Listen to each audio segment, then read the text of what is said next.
స్త్రీ అంటే అవసరం కాదు, ధైర్యం.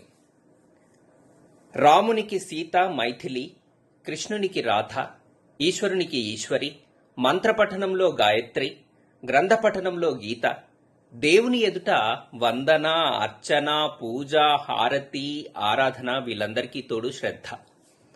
మన దినచర్యలో భాగంగా ఉదయానికే ఉష, అరుణ, సాయంత్రానికైతే సంధ్య, చీకటైతే నిష, పడుకున్నాక స్వప్న, చూసేటప్పుడు నయన, వినేటప్పుడు శ్రావణి, మాట్లాడేటప్పుడు వాణి, ఓరిమిలో వసుధ, వడ్డించేటప్పుడు అన్నపూర్ణ, నడుస్తున్నప్పుడు హంస, నవ్వుతున్నప్పుడు హాసిని, ప్రసన్న, అద్దంలో చూస్తే సుందరి, చేసే పనికి స్ఫూర్తి, పని చేయడానికి స్పందన, మంచి పనికి పవిత్ర, ఇష్టంతో చేసే పనికి ప్రీతి, నీరు తాగేటప్పుడు గంగా, ఐస్ క్రీం తినేటప్పుడు హిమజ, సినిమా చూసేటప్పుడు చిత్ర, అబద్ధం చెప్పేటప్పుడు కల్పన, నిజం చెప్పేటప్పుడు సత్యవతి, నిర్మల, ఆలోచించేటప్పుడు ఊహ, భావన, చదువుతున్నప్పుడు సరస్వతి, వ్యాపారంలో అయితే ప్రతిభ, ప్రగతి, సంతోషంలో అయితే సంతోషి, కోపంలో భైరవి, ఆడేటప్పుడు ఆనంది, గెలిచేటప్పుడు జయ, విజయ, గెలిచాక కీర్తి, సరిగమలు నేర్చుకునేటప్పుడు సంగీత, పాటలు పాడేటప్పుడు శృతి, కోకిల, తాళం వేసేటప్పుడు లయ,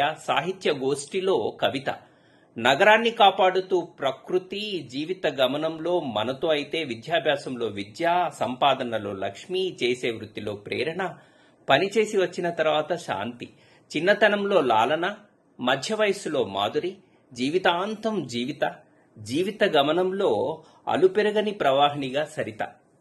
ఇలా ప్రతి చోట స్త్రీ ఉండనే ఉంది మన జీవితంలో. అందుకే బాస్, స్త్రీలను గౌరవిద్దాం, మనని మనం గౌరవించబడతాం.